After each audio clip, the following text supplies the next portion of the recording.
पता लगता रहता है, तो रोज सूचना मिलती रहती है। बोले हमको तो चलाना आता नहीं है, तो इनकी मित्र मंडली है तो ये अपना चला लेते हैं, इनको भी पता रहता है तो उसमें क्या क्या डालना होगा पसंद। तो ये नए राज नहीं चला, ये भी बता दें, भोले बाबा ने उस जमाने में इंटरनेट का प्रयोग किया कि जितने बच्चे यहाँ बैठे हैं स्टूडेंट समझे ना, कोई ऐसे थोड़ी बोलो प्रमाणित करके दूंगा।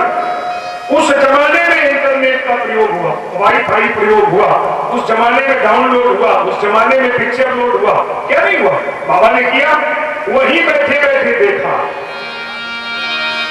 तब शंकर देखे उधरी ध्याना, सत्य जोगीन चरित सब जाना। वहीं बैठे बैठे नेट चालू किया, ये देखिए सब जाना, सारा चरित्र देखा। ये नहीं है कि वो डाउनलोड होने में थोड़ी तकलीफ हो रही है, सब मिसिंग कर रहा है, वो नेट गड़बड़ कर रहा है, वहां कुछ गड़बड़ नहीं, सब पूरा और पूरा का पूरा दृश्य देखा। रिवर्स फॉरवर्ड दोनों सिस्टम से बाबा ने पूरा सारे एंगल से देखा, बिल्कुल फोर्थ एम्पायर की तरह सब पूरा निरीक्षण किया। बाबा ने कहा ये मामला है, और तब मन में सोचने लगे कि जो अब करो सती सन प्रीति, तो मिटे भगत पद हो, भक्ति का मार्ग ही मिल जाएगा। अब महाराज चल दिए। अब जब चले तो सती अम्मा को तो पता ही नहीं लगा, मैं पता थोड़ी फैसला क्या हुआ, वो भी चल दी। अगर रास्ते में गड़बड़ हुआ, देवता आ गए,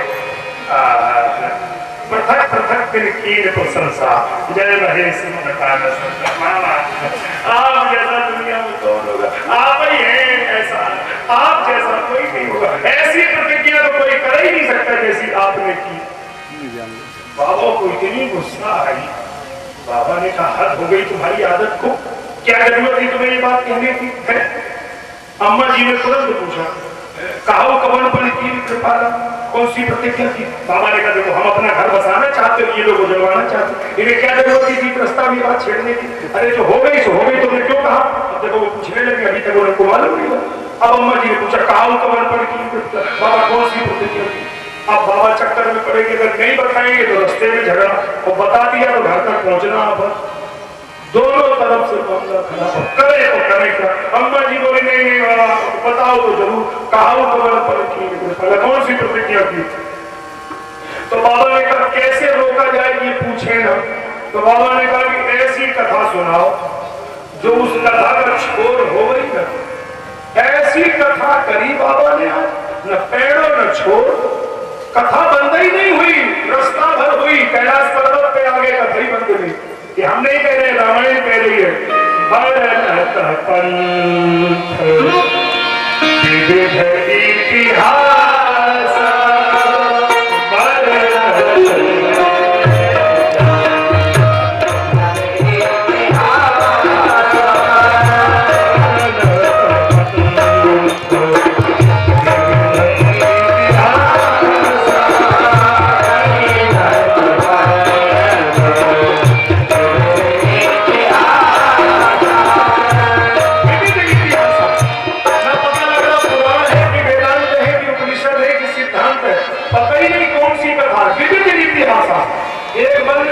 चालू, कहां तक कथा हुई? विश्वनाथ पहुंचे कैलाश पर। तो अब तो अम्मा जी पूछेगी, बाबा ने पूछेगी तब जब मौका मिले। फिर तुरंत स्नान किया, फिर शंकर सहित स्वरूप संभाला, बाकी समाधि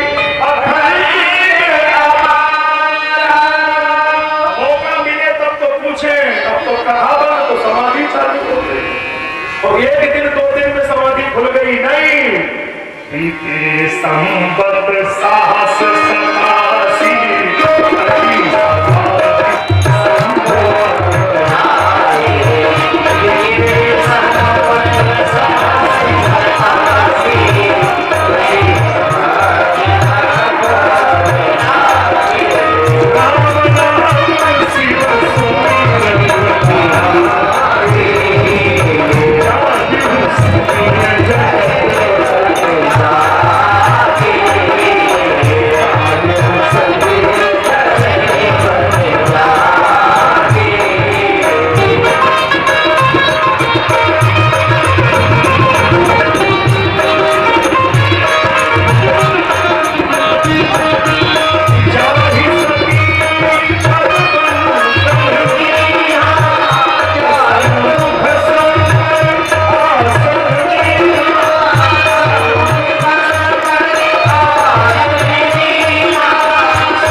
सामने आसन माता को दिया जाता है।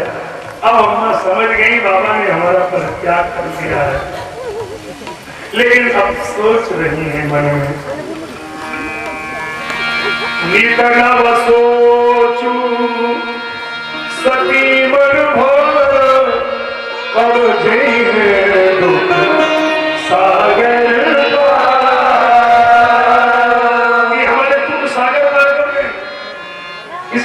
सोचने का काम दोनों करते हैं। मूर्ख भी सोचता है और विद्वान भी सोचता है। अरे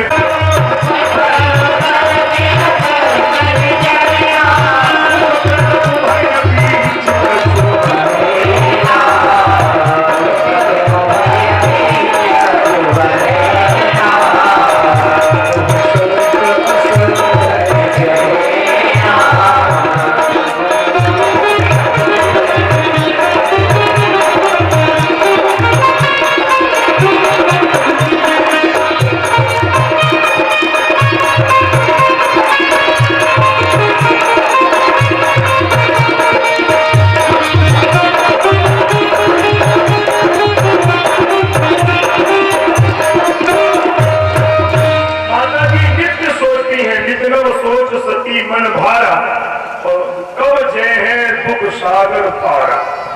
ये जीव भी वास्तव में सोचता ही रहता है। सही बात यही है। भगवान जी से एक बार मीटिंग हो ना, तो भगवान जी ने आदमी को भी बुला लिया मीटिंग में। भगवान जी ने कहा लोड बहुत है हमारे ऊपर, बहुत प्रेशर रहता है, अब इतनी जिम्मेदारियां हैं, तो हम सोचते हैं कि कुछ आपको भी दे दें। आदमी बोला हमें कुछ दे दो, तो आपका मदद करें। भगवान बोले एक मदद करो, हम पे कोई विभाग पड़े हैं। कौन? बोले एक करने का, एक सोचने का। तो फिर बोले हम सोचते सोचने का तुम्हें दे दें और करने का विचार कर ले। बोले हाँ सोचने का हमें दे दो। भगवान बोले जब दिया, तो आदमी को सोचने का विभाग दे दिया और आदमी से कह दिया तुम्हारी छुट्टी है, जो मर्जी आए घरे बैठे सोचते रहो। लेकिन होगा क्या? बोले ये हमारी आंख में रहेगा, तुम तो सोचो, खाली तो सोचो। तो ये आदमी बेचारा सोचता ही रहता है जिंदगी भर, रिमोट उनके ही हाथ में है। बोले तुम तो सोचो, सोचने में कोई तुम पे टेस्ट नहीं लग रहा। घरे पड़े सोचते रहो कि मोदी हम ही हो जाएंगे, लेकिन प्रधानों नहीं पाओ तो सोचो तो सोचो, क्योंकि साहब उसके वो रिमोट उसके ही बटन लाल वाली दबाता है। तो हम खाली सोचते ही रहते हैं, ये जीव का स्वभाव है। अम्मा जी रोज सोचती है, ये तरह सोच सती मन कब जय है दुख सागर पारा, जो प्रभु दीन दयाल कहावा, तो आरत हरण वेद जस गावा, मैं विनय करो कर जोरी, छूट ही वेद देहया।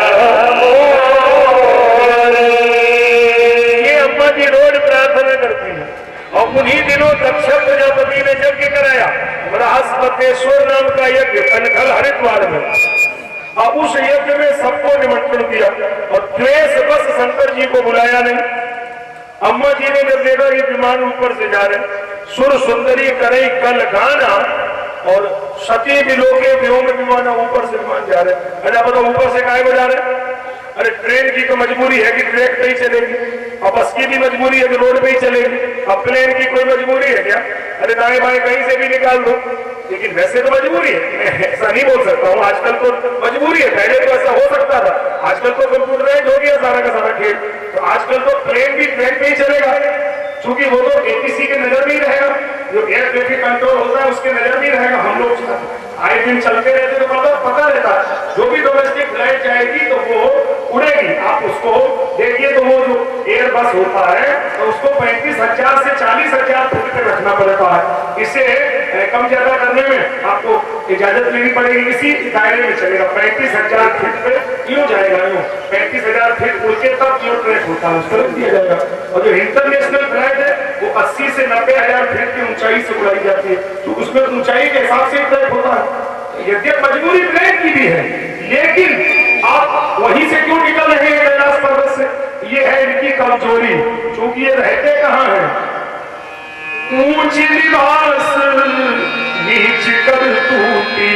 ये लड़के तो ऊंचाई पे हैं, लेकिन काम इनके बड़े नीचता के हैं, और ये देख ही न सके ही पराई विभूति।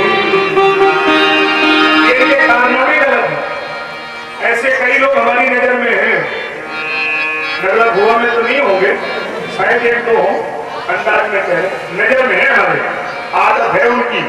उन्हें मालूम है कि इनकी दावत, इनका निमंत्रण नहीं आया, और फिर भी वो जानबूझ के उस दिन आएंगे।